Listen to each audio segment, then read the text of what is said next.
What's up, you guys? Welcome to my channel and welcome back. If you're a returning viewer, it's great to have you here with me. Today we are going over part 2 of Kringle Candle's Boo Crew collection for 2026. This video will be featuring my very first sniff impressions of the other 3 candles that I didn't feature in part 1. So if you somehow missed the first part to this video, I will leave a link to it up in the info card above. But my PR package from Kringle with the other 3 scents literally just got to me about like 5 minutes ago. So I will be going over my first sniff impressions of those today, but I was also able to get at least a couple burns on the first 3 from part 1. So I will go over like my very first burn impressions on those 3 as well. Before we do get into those though, I do want to disclose that I am a Kringle Candle ambassador, which means if you use the code WickedDoughboy, you can save 15% off of your purchase over at Kringle Candle. Now this is an affiliate code, which means if you use it, I do receive a small kickback from it. So if you do plan to use it or have used it in the past, I do want to thank you very much. Now these scents were sent to me through PR from Kringle Candle to preview. So I do want to thank Kringle for sending these out my way. And once again, these are launching on August 21st at 12 o'clock p.m. noon Eastern Standard Time, which is 9 a.m. Pacific Standard Time if you're on the West Coast. These will be launching in the 3 and 4 wicks alongside the 4 wicks from the Black Jar collection that was released a few weeks ago now. And I also failed to mention in part 1 of this video that none of the Black Jar collection has sold out currently in the 3 wick. So those will all be available tomorrow as well. So yeah, very short intro here. With all of that out of the way, let's go ahead and preview the 3 other Boo Crew scents. So the 3 scents that I have to preview in today's video are Good Evening, Owl's Brew, and Pumpkin Carving. And these 3, when the collection was first revealed, were definitely the ones that I had my eye on the most. So I am very excited to jump into these. And let's go ahead and start out here with Good Evening. And this one is probably my favorite label of the entire collection. I love Dracula and I love raccoons, and it kind of looks like he is in this like old, kind of like reminiscent of the village from like Frankenstein or like Darkmoor at Universal Epic Universe, if you guys have ever been there. Definitely has like old gothic Universal vibes, but with like cute animals dressed up in costumes as well. And I also have a fondness for raccoons because apparently we have 4 of them in our backyard that we feed every night. I know they say not to feed like wildlife or whatever, but my mom like literally cannot help herself. She's kind of like the mother of every creature in the neighborhood. So we have a family of 4 raccoons that come and have dinner here every night. It's not necessarily food for them. It's mostly because we have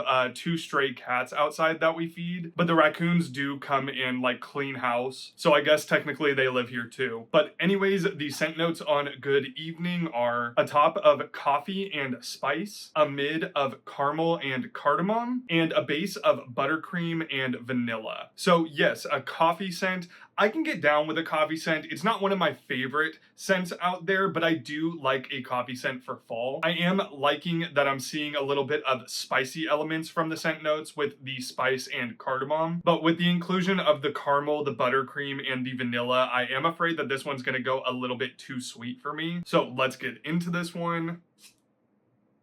Ooh. Whoa, wait. Okay, this one has changed like 3 different times every time I go back in for it. So straight off the top of this one, I am getting like a really nice, freshly brewed coffee scent in there. And then underneath it, I am getting a heavy dose of like a smooth vanilla creamer. This one is definitely leaning more towards like a creamy, milky coffee. This isn't like straight up black coffee. It is a very, very smooth blend here. It's not like super in your face, intense, bitter coffee to me. There is a really nice creaminess, not a lot of spice to this one, maybe just like a spice dusted whipped cream type of note. And then this is really weird because it's not in the scent notes, and I don't know if it's necessarily accurate, and I don't know if it's maybe coming from the spices or the cardamom, but I'm almost getting like a peppermint ness to this. Like, yeah, I don't know, there's something in there that's kind of reading pepperminty to me, like a peppermint mocha type of vibe. But although there's no peppermint in there, and I don't want to like scare you because it's not like intense peppermint or anything. It's just the way that like I think the cardamom and the coffee is mixing. It's kind of giving me a little bit of a pepperminty vibe for some reason. It's kind of weird how it's like coming off, and I don't know if it's because like this was just opened up and it's a little bit warm, but I am getting like a back end of mintiness. Very odd. It doesn't ruin it for me or anything, I will say. And I am someone who does not like minty type of scent notes. It just kind of has that vibe to me on the back end here. I am also getting a little bit of that caramel as well. This one's almost like, and I'm sorry to be a little bit rambly here because this one has taken me down so many avenues. This one kind of smells like if you took a cold brew coffee and had that like milky, frothy whipped topping on the top, not exactly whipped cream, it's like that specific cold foam that they put on the cold brew, and then added a slight dusting of cinnamon and then a heavy dose of caramel drizzle on top. This one actually is very nice here on cold. I would say that if you're looking for like a heavy, bitter black coffee and don't typically like a sweeter coffee fragrance, then I don't know if you would necessarily enjoy this. I would say that this kind of compares pretty close to, I want to say it's called Warm and Cozy or Cozy and Warm from Kringle Candle. It's definitely along the lines of that one with the caramel and the coffee combination. But if you don't mind a sweeter coffee fragrance where you want to have more of that creamer, more of the caramel, then I think that Good Evening will be right up your alley. All right, so coming up next here, I think we have the one with the most interesting scent notes of the entire collection, and that is Owl's Brew. And I think that this one is also probably tied with Good Evening for my favorite label. I love the owls with the little spooky house up here. And also I did want to mention that these labels on the 3 that I received today are noticeably better than the first 3. They all still have this little like motion up top where you could crease it if you wanted to, but they all seem a little bit more applied than the first 3 that I received. But the scent notes on Owl's Brew are a top of liquor, candied fruit, and lemon, a middle of strawberry, jasmine, and white floral, and a base of moss, cedarwood, ambergris, and cooked sugar. So that kind of seems like a lot of different things happening. You have a top of liquor, so I guess these owls are getting turned off the Owl's Brew. You have a few fruity elements with the lemon and the strawberry. Then you have some florals in there. And then to top it off, you have cedarwood, moss, and ambergris, which, if I'm not mistaken, I'm pretty sure ambergris is like whale fat or something. It's like a salty type of fragrance. All I know is that I'm pretty sure it comes from a whale, so I'm very interested in what it's going to be doing in this with all of the other scent notes. So let's go ahead and find out. Whoa, that's actually really pretty. Ooh, wait, I actually really like this on cold. What? This is such an interesting fragrance. Straight off the top, I am getting that like sharp, bright citrus from the lemon. I am also getting a little bit of that sharp bite from the liquor as well. There's a little bit of that bitter alcoholicness in this. I am getting a little bit of that white floral as well. There is like a slight powderiness to this one, although it's nowhere near as powdery as like Candy Hall was. I am getting a little bit of the jasmine as well, and the strawberry in this one doesn't really seem like a super fresh strawberry or anything. It kind of has like a syrupiness that you would get in like a strawberry soda. Like, it definitely has more of an artificial twinge to it, but it kind of works with this concoction. It does smell like candy-like. And then on the base, I am getting a little bit of that moss and cedarwood as well, which is really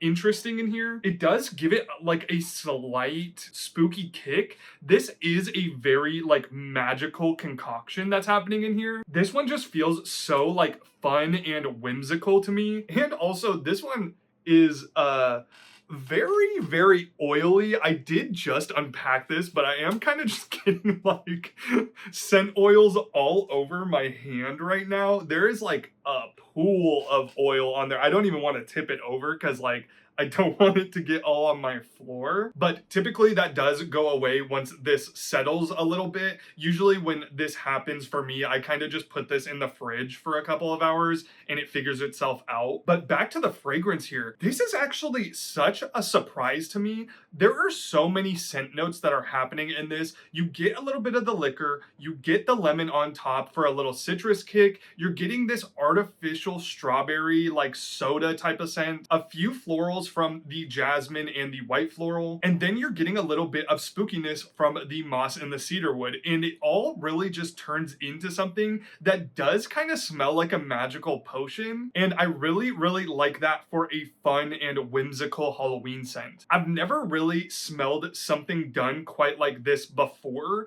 but the closest comparison that I can say, like maybe Homeworks Mischief and Magic, it doesn't smell like that scent, but the Mischief and Magic has this like really tart, almost artificial cherry mixing in with some like darker, woodier notes, and the way that they blend, it does smell magical. And this candle is kind of giving me that same vibe. And it is also interesting how this one does kind of smell unisex as well. Like there are some definite like feminine, almost perfumey leaning scents in here with the florals, but then the moss and the cedarwood kind of give it a masculine touch as well. Like this does have a little bit of like a perfumey body care cologne hybrid type of scent profile to it. So if you're not a fan of like body care like type of scents, this one does have a slight twinge of that. And this fragrance, for how bright it is on cold, this does kind of have a Halloween vibe to me. It is very odd and it goes down so many different avenues, but it does overall feel Halloween to me. So yeah, that was kind of a lot of different things and hopefully they make sense.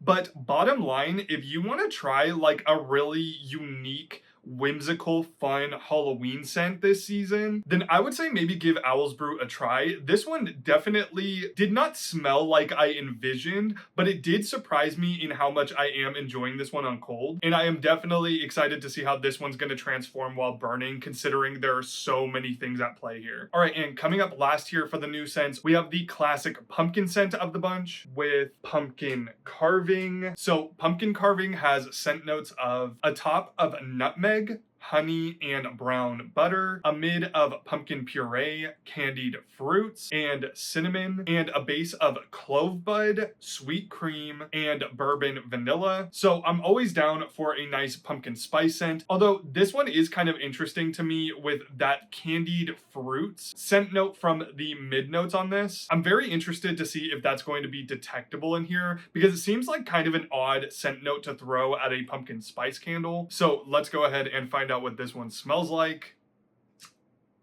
Oh, okay. Wait, interesting. Okay, so this one doesn't smell like how I thought it was going to smell. There is a little bit of a fruity element to this one. Okay, so straight on the top of this one, I am getting a little bit of that honey in there, and I am also getting that brown butter in there for sure. There is a definitive butteriness to this, and it does have that like cooked down butter type of quality to it where you have browned it. It does smell very deep, very rich. I'm not getting a lot of that nutmeg in here. The nutmeg is detectable on the back end of this fragrance, but I wouldn't say that it's like overtly spicy or anything. And then underneath that, I am getting a little bit of pumpkin as well. And you are definitely getting a little bit of that candied fruit as well. And this one, to me, as soon as I smelled it, it is picking up as like fig to me, and I am almost getting that slight hint of fig that was in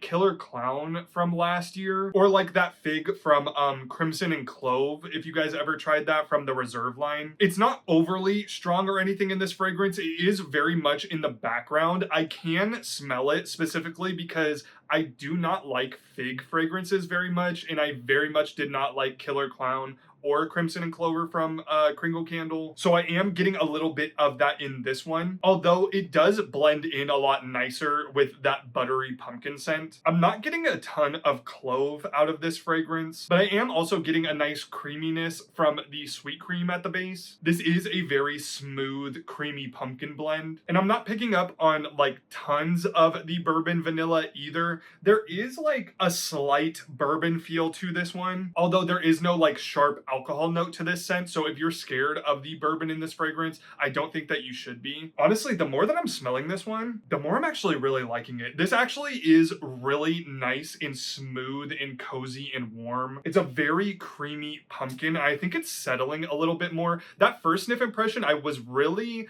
confused as to like what was happening here. But yeah, the more I'm smelling it, the more that it's settling. I am actually quite enjoying this one on cold. I feel like this is probably a good pumpkin spice candle for someone who doesn't really like pumpkin spice that much, because this isn't really a spicy candle to me at all. Like, there is a little bit of that spiciness in there. I think that's kind of par for the course for a pumpkin candle. But in this fragrance, that buttery pumpkin really sings. And I think it actually is a really nice like change up from a typical pumpkin spice. On that first sniff, I wasn't sure that I was gonna like this one, but the more that I go back in, I'm slowly becoming a fan. I am going to have to light this one up and see if that candied fruit element pops out a little bit more, as I fear if that like fig fragrance that I'm picking up comes out to the forefront, I'm not gonna enjoy it as much. But at least on cold here, I am quite digging it. All right, so now that we've gone over the 3 other brand new scents, I did want to update you guys on the post burns for the first 3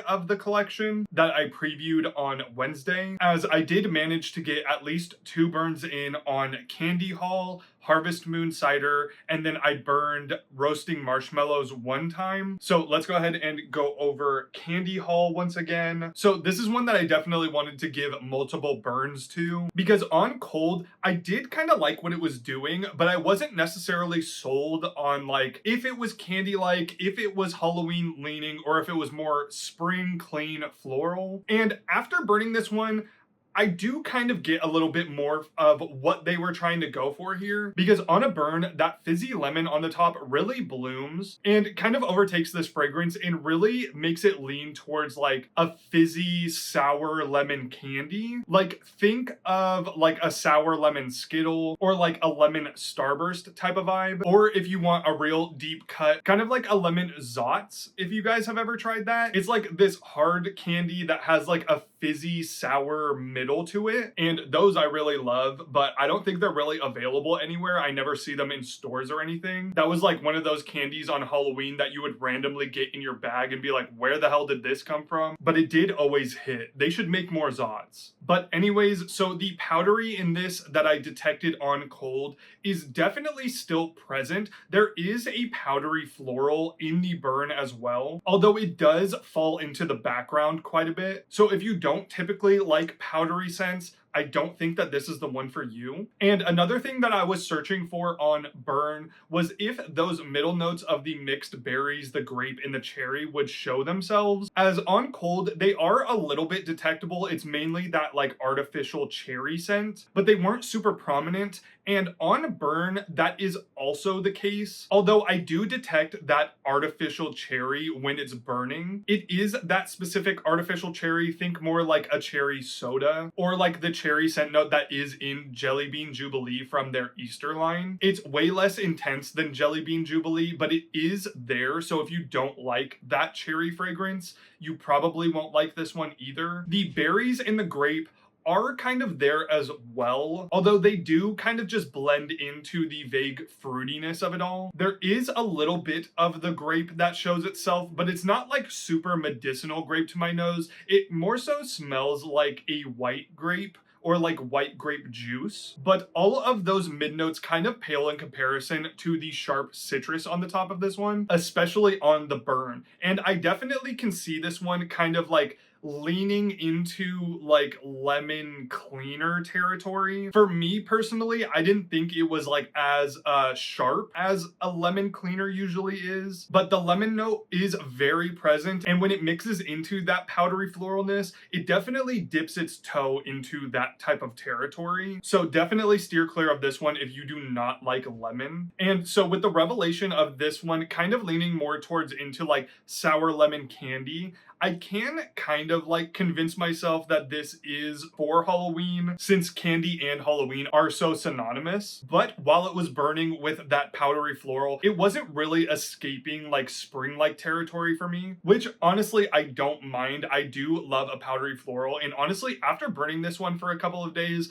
I actually do really enjoy this one. I don't know if it's necessarily like backup worthy for me, but I am a fan of what is going on, and I can confidently say that I do enjoy this fragrance. And also talking about performance here, now keep in mind all of these candles were poured on it looks from the label here August 12th. Now, typically with soy wax, they do say to let these cure for at least 2 weeks from the pour date. So my post-burn like strength might be a little off from what this actually should be performing like. And that is the case with all of these. These all say that they were poured on August 12th. But as far as my experience with Candy Haul goes, this one actually did really, really well for me. I think that might just be the nature of the scent being as strong as it is. But this one was noticeable and present as soon as I lit it up, and it definitely filled my room up and traveled down the hallway. I'd say that this one reached about a 7 out of 10 for strength and throw to me on both of my burns that I gave this one. So definitely no issues there for me. So this one is definitely an interesting one if you are a fan of powdery scents, and definitely if you are a fan of sharp citrus, especially lemon, then consider picking up the Candy Haul. All right, and now let's return to Harvest Moon Cider here. So this is the one that I think has changed the most for me from my cold sniff impression to the burn. On cold sniff, I definitely did enjoy this one. It had those very sweet fall fruits in there, mixed in with just a hint of those mulling spices. And on cold, this one was reading more so as cider to me. But after the burn here,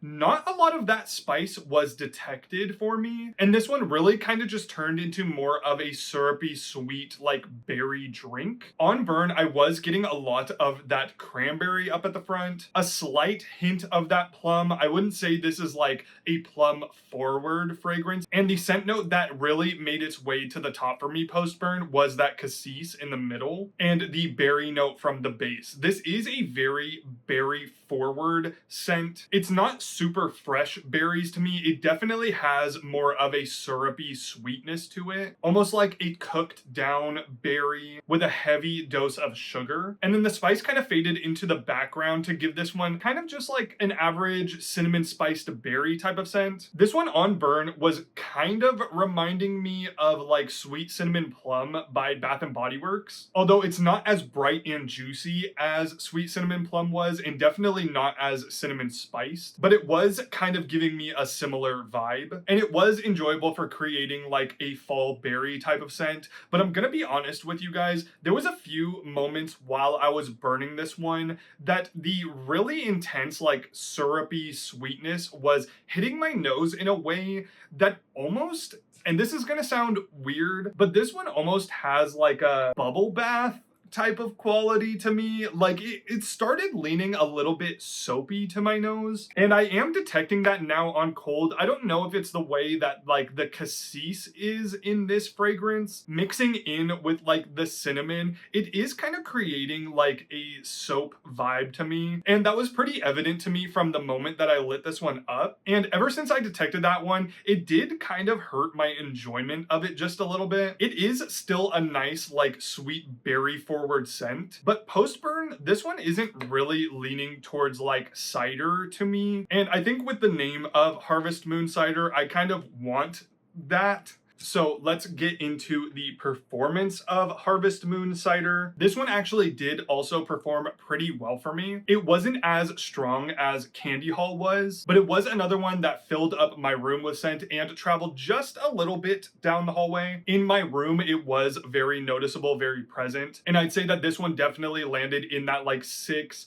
to almost a 6.5 range for strength and throw. So definitely not mad at the performance on this one. So yeah, definitely don't enjoy this one as much as I did on cold. But if you do like a slightly cinnamon spiced berry, then I think that you will enjoy this one. And typically I do like that scent profile, but this one for me is just not quite hitting the mark that I want it to. So yeah, just a little bit of a bummer for me here post burn. All right, and last up here for post burns, let's talk about roasting marshmallows. So this one on Cold Sniff was very, very similar to Marshmallow Fireside, although I do pick up a little bit of that citrus from the top notes and definitely a little bit of that cracked pepper as well. And post burn, this one definitely leans more towards Marshmallow Fireside than it does on cold. Honestly, while burning, this one was a little bit indistinguishable from it, and enough so to where I think this might actually just be a dupe of Marshmallow Fireside, although it really is not like one-to-one. I did have a Marshmallow Fireside that I already burned this season, and while this one does smell very, very similar, I do get a noticeable amount of smokiness in this one. Now, it's not as intensely smoky as something like Witch's Cauldron or even like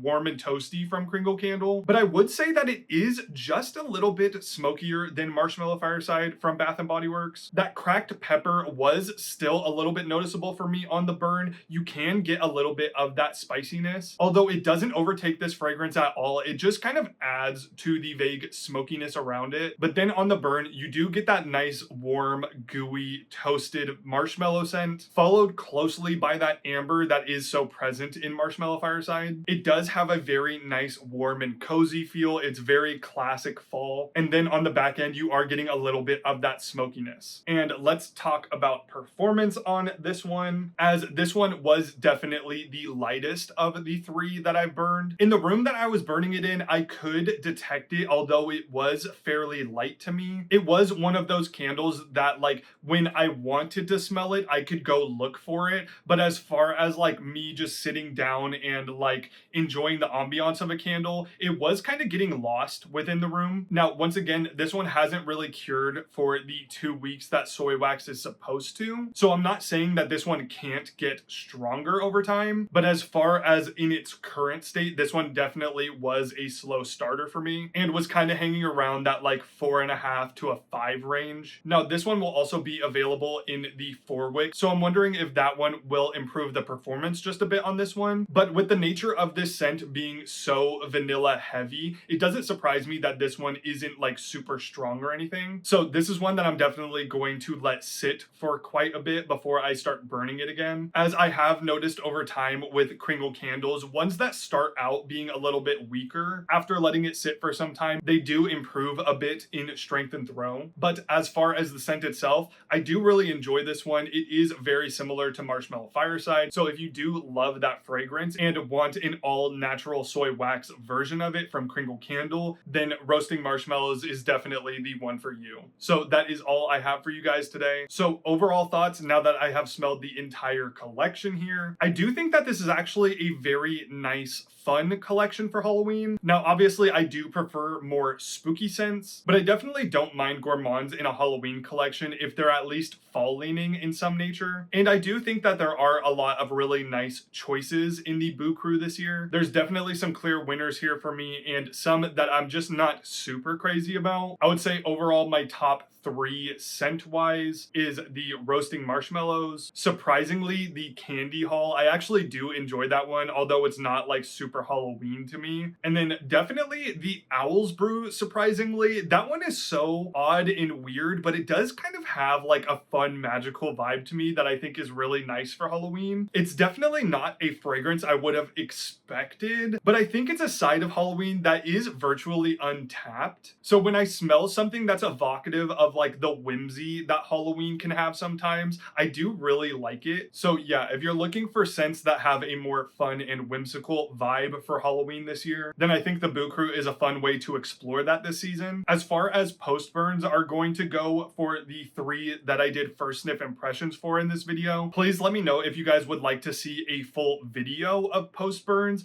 I'm honestly interested on how this launch is going to go, considering that the Black Jar collection didn't sell out like like it usually does. I'm gonna be very interested to see if any of the Brew Crew sell out, and especially so considering that they're going to be in 2 different formats. So depending on if they completely sell out, I may have a video of post burns for the 3 new ones, or I may make a Instagram post or YouTube community post. I'm still very undecided, so please let me know what avenue you would like for me to go down. But yeah, once again, these launched, I think on the uploading of this video, it will be launching today, August 21st at 12 o'clock p.m. noon Eastern Standard Time, which is 9 a.m. Pacific Standard Time if you're on the West Coast. And if you would like to save a little bit of money on these, you can always use code WickedDoughboy for 15% off. I would like to thank Kringle Candle once again for sending these my way to preview. And as always, remember to leave a like if you guys enjoyed this video and subscribe for more Halloween content, because you know I have more on the way very soon. Until the next one, I'll see you guys later. Bye.